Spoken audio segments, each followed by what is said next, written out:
ఇదిగో నేను త్వరగా వచ్చుచున్నాను. ప్రకటన 22:7. అనుకునని ఘడియలో యేసు ప్రభు రారాజుగా కొదమ సింహాన్ని బోలి తీర్పు తీర్చుటకై రానన్నాడు.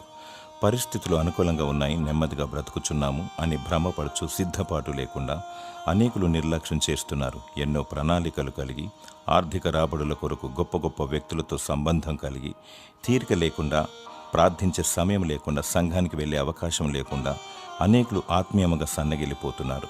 కుక్కలు అనగా క్రక్కి మరల దాన్ని తినువారు వేషధారులు, మాంత్రికులు మరియు మాంత్రికుల యొద్దకు వెళ్ళి ఈర్ష్యతో కక్షతో మంత్రాలు చేయించువారు విడువబడెదరు, దేవుని రాజ్యములో చేరరు. దేవుడు బహుభయంకరుడు, తీర్పు తీర్చువాడు, దహించు అగ్ని, న్యాయాధిపతి. కన్నీళ్లు విడుచుచు మెలకువగా ఉండుము, మారు మనసు పొంది సిద్ధముగా ఉండుము. యేసు ప్రభు త్వరగా వచ్చుచున్నాడు. దేవుడు తన రాకడకై నిన్ను సిద్ధపరచునుగాక. ఆమేన్.